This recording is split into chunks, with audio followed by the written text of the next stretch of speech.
তো মৰমৰ বন্ধু-বান্ধৱীসকল আপোনালোকে যিসকল কি আসাম পুলিচৰ নিউ ভেকেন্সিৰ কাৰণে অপেক্ষা কৰি আছিল যে কেতিয়া আপোনালোকৰ কাৰণে নিউ ভেকেন্সি মুকলি কৰিব এই ক্ষেত্ৰত আমাৰ সিএম ছাৰে আপোনালোকক এটা গুড নিউজ দিছে যে আপোনালোকৰ যি নেকি নতুনকৈ ভেকেন্সি আসাম পুলিচৰ ফালৰ পৰা হেতু কেতিয়া মুকলি কৰা হ'ব আৰু এটা কথা জনাই থও বন্ধু-বান্ধৱীসকল এইবাৰ যিসকল নেকি আসাম পুলিচ ক্লিয়াৰ কৰিব পৰা নাই তেওঁলোকে অপেক্ষা কৰিব লাগিব বন্ধু-বান্ধৱীসকল এইটো এডভাৰটাইজমেন্ট নহালৈকে তে বন্ধুসকল এইটো যোনটো আপোনালোকৰ এডভাৰটাইজমেন্ট আছে হেতু কেতিয়া মুকলি কৰিব এই ক্ষেত্ৰত আমাৰ সিএম ছাৰে যেহেতু এটা আপোনালোকৰ বিশেষ আপডেট দিছে বন্ধুসকল এই ক্ষেত্ৰত আমাৰ সিএম ছাৰে যি মন্তব্য আগবঢ়াইছে প্ৰথমতে আপোনালোকে সেই মন্তব্যটো শুনি লওক অসমৰ দৰে এখন ৰাজ্য য'ত চৰকাৰী চাকৰিৰ কাৰণে পঢ়া শুনাৰ কাম নাছিলে দালালত টকা দিব পাৰিলে চৰকাৰী চাকৰি হৈছিল আজি যদি মই বিচাৰিলোহেঁতেন 1.5 লাখ ল'ৰা ছোৱালীক মই চাকৰি দিলো এজনৰ পৰা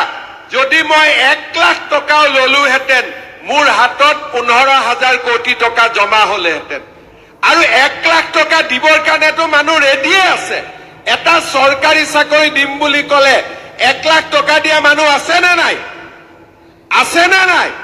আজি যদি মই কওঁ যে মই এতিয়া চৰকাৰী চাকৰি দিম 1 লাখ টকা দিয়ক কিমান মানুহ ওলাব কিন্তু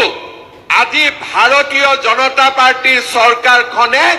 1.5 লাখ চৰকাৰী চাকৰি দিলে কাৰো পৰা এটা টকা তামোল পান এখনো নোখোৱাকৈ আজি 1.5 লাখ মানুহক চাকৰি দিলে তাৰ ফলত লাভ কি হৈছে চাকৰি পুৱাই চাকৰি পাইছে কিন্তু তাৰ লগত মানুহৰ পঢ়া শুনাৰ প্ৰতি বিশ্বাস হৈছে স্থাপন পাম আজি মই যেতিয়া মিটিঙত আহো মোক ল'ৰা ছোৱালীয়ে খুদে স্যাৰ পুলিচত আমাক আকৌ ইন্টাৰভিউ কেতিয়া ওলাব এডিআৰই ৰিজাল্ট কেতিয়া দিব আৰু মোক খুদিলে মই বেয়াও নাপাওঁ এটাই মই উত্তৰ দিওঁ যে এতিয়া পুলিচৰ ইন্টাৰভিউ চলি আছে নৱেম্বৰত আৰু পোষ্ট ওলাব